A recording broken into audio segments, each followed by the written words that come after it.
Get used to higher gas prices, folks, because that is what we're getting. A report just came out yesterday from Goldman Sachs entitled Structural Shortages Still Unresolved, and it paints a pretty grim picture for oil prices and for the economy as a whole. And if you're struggling to make ends meet as your energy prices increase, this is not good news for you, folks. And here is the report in question: Structural Shortages Still Unresolved. This report covers everything from slowdowns in Russian production to economic demand destruction, and it even talks about the Chinese lockdowns, which are now being lifted, which is driving up demand. So let's get into this report and see what it's actually saying. In the first bullet point here, they're saying fundamentals weakened in April with modest declines in Russian exports. Okay, that makes sense. Modest declines in Russian exports, all of the sanctions that have been placed on the Russian economy, probably complicating things, although most of the countries that say they're sanctioning Russian oil are actually just buying it through third parties and intermediaries. But still, oil production is a finely tuned, well-oiled machine, and when things like sanctions get thrown in there, it gums up the works, and it's natural that it would slow exports for Russian oil.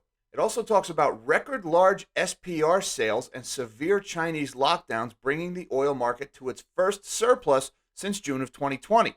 And by SPR sales, they're talking about the Strategic Petroleum Reserve. That is America's emergency oil supply that's meant to power our military in a time of war. Well, President Biden has been releasing about 4 million barrels a day from that reserve into the open market to try to suppress oil prices.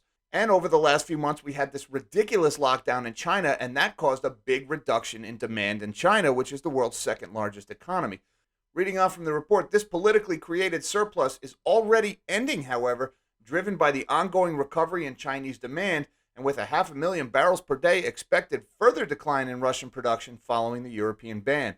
So what Goldman is saying here is, look, last month we had all of these wonderful things going on. The SPR was being dumped on the open market. That's driving down prices. We had this big restriction on Chinese demand because of the lockdown. That was driving down prices. And unfortunately, that only created a very modest surplus for that month.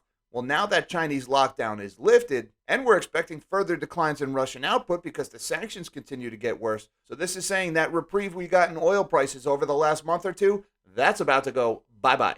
Now, that's just the first bullet from this report. Reading on in number 2, oil's structural deficit therefore remains unresolved. Structural deficit.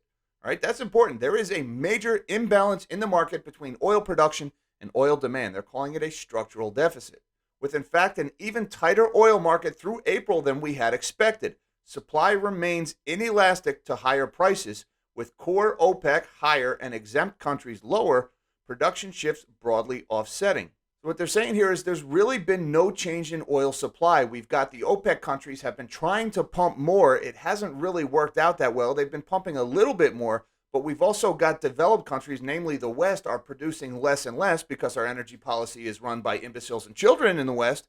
And so globally, oil supply is really unchanged, even as these prices have been so high. On the demand side, the negative global growth impulse remains insufficient to rebalance inventories at current prices. Even with this pending recession, even with the economic slowdown that we all see coming here, it's not enough. That is very bad news because we're heading into a recession, and it's not going to bring oil prices down like it historically has.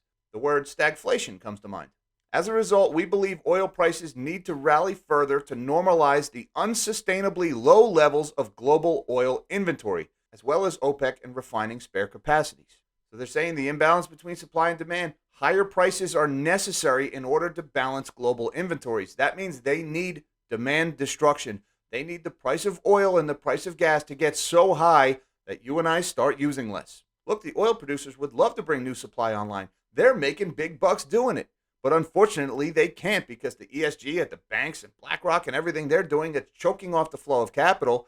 And the countries that do produce oil are going to war or having sanctions put on them or God knows what else. Now, here's where things get a little scary to me. Reading from this third bullet point, updating our supply and demand expectations, we now forecast that Brent prices will need to average $135 a barrel in the second half of 22 and the first half of 2023. That's up $10 a barrel from their prior forecast for inventories to finally normalize by late 2023, the binding constraint to prices in our view.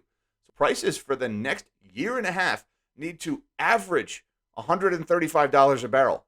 Emphasis on the word average, because if prices average $135 a barrel for the next year and a half, that means that half the time they're going to be higher than that, folks. This represents summer retail prices reaching levels normally associated with $160 barrel crude prices due to strong refining utilization, gas prices, and the U.S. dollar to achieve the additional 500,000 barrels per day of price-induced demand destruction required to rebalance the market next year. They're saying this summer we could see $160 a barrel, folks. This is all in addition to, number one, global GDP growth, excluding China, slowing to 2% year over year, and record output from Saudi Arabia, the UAE, Iraq, and Iran, Venezuela, and Libya production all needs to rise 1.3 million barrels per day.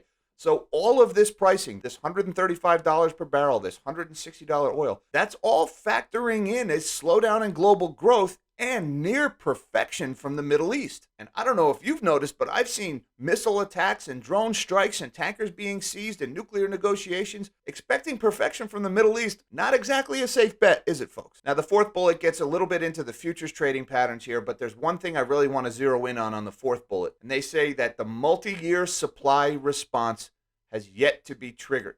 The multi-year supply response has yet to be triggered. You need to understand how powerful a statement that is, folks. Now, I've talked about on this channel before how it takes about 5 years on average from the moment new money is invested in a new oil or gas well to the time that oil or gas actually comes out of the ground. That's 5 years. Now, what this report is saying is that 5-year clock has not even started yet.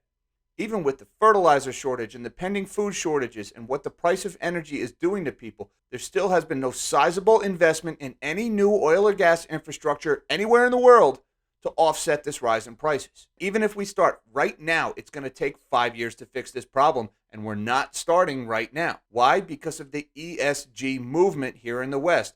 And I've talked about this on the channel, how your money and my money is being used to blackmail financial institutions into denying capital to the oil and gas industry. And unfortunately, as long as children and imbeciles remain in charge of energy policy and our money is used to blackball the oil and gas industry, nothing is going to change. But you can at least help to get that clock started, folks. You can share this video. You can use the hashtag ESGKills. We can hold our leaders accountable for what they're doing to energy policy and the effect that it's having on our lives. Hopefully someday grown-ups might actually be put in charge of energy policy again. And if you want to know more about how your money is being used to kill the oil and gas industry, you can check out this video I did about Larry Fink over at BlackRock and how he's using your money to impose his worldview on everyone. Until next time, live small and dream big.